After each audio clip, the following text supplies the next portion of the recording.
I'm then here to listen to him. I'm Susan, and I'm here to listen to Derek's speech. Hi, this is Digna. I'm here to listen to Derek's speech. And I'm Lucinda, and I'm also here to listen to his speech. Hey, my name is Derek. Today I'm going to talk about fixed-wing aircraft. More specifically, a Super King Air 200. I picked this aircraft because comparatively to other aircraft, it's smaller.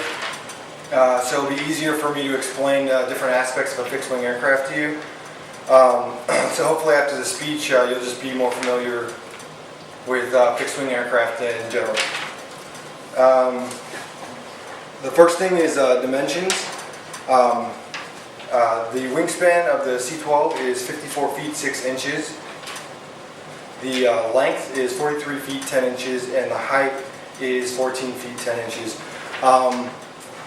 This information is very important for in many different ways. The most common reason you're going to use this information is for parking the aircraft in a hangar. Hangars tend to be more packed, jam-packed, and a tight squeeze, so you always want to know how big your aircraft is just in general. The weight of this aircraft, the taxiing weight is 13,595 pounds. That's as the most you can weigh while taxiing on the rampway.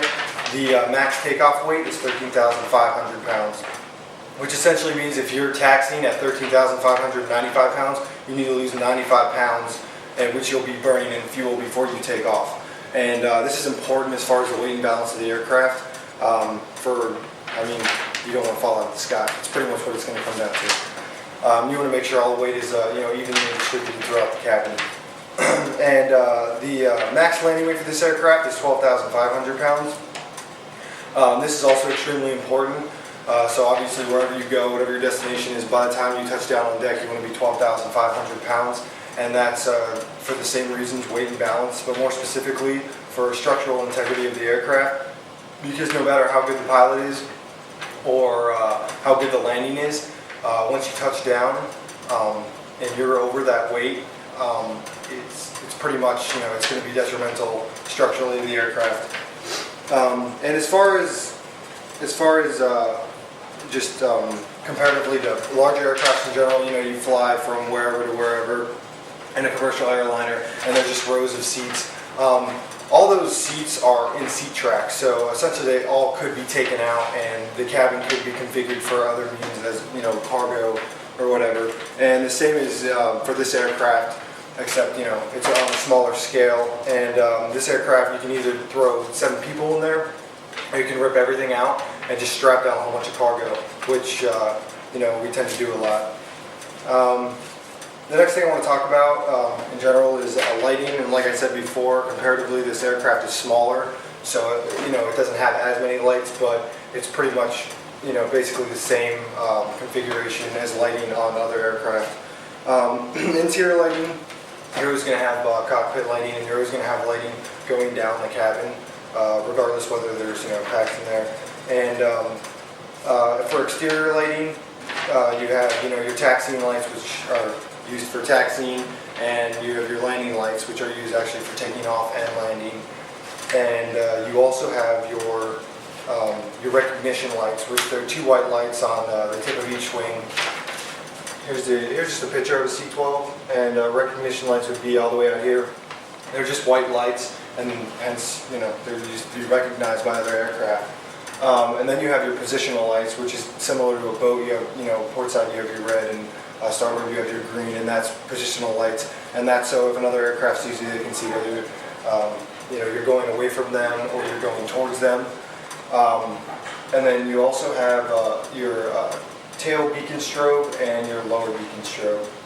And then as far as emergency lights goes, this aircraft has 3 emergency lights on the inside. One's for the flight compartment where the pilot and co-pilot are, and the other 2 are in the cabin, one towards the aft of the aircraft, and one right in front of the emergency escape hatch, which is exactly right here but on the other side of the aircraft.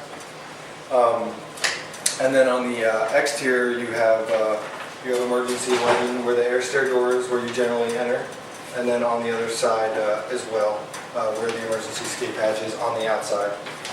And then you also have on the outside an egress light. So if you're going up the steps at night, you're not going to trip and fall on your face. I just wanted to go over a couple simple aircraft systems. I don't want to go too much into it, just so you get an idea of landing gear. Like I said, it's on a much smaller scale. But this aircraft, it has tricycle style landing gear.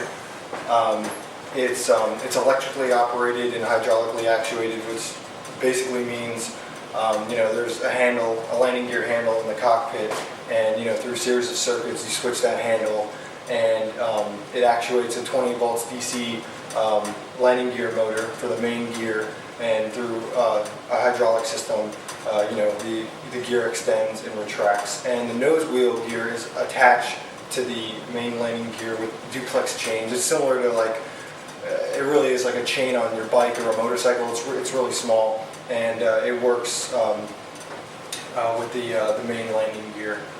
The other system I wanted to talk about was the O2 system.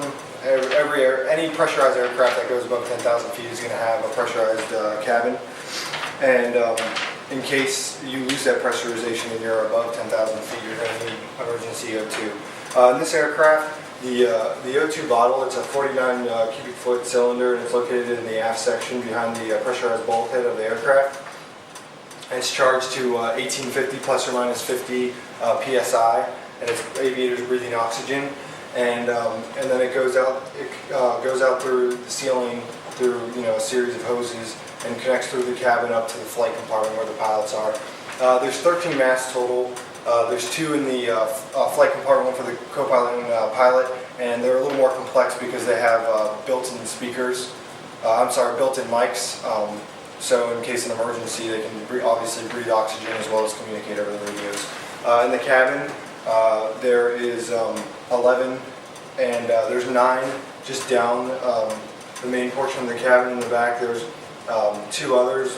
One is a single unit for a single seat back here, and the other single unit is for first aid, and it's a little longer than the others.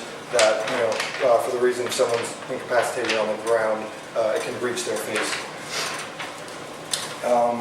In conclusion, I hope just in general you've learned a little something about just the basic pressurized fixed-wing aircraft, and you've learned a little bit more about just some of the systems that the aircraft has. Thank you.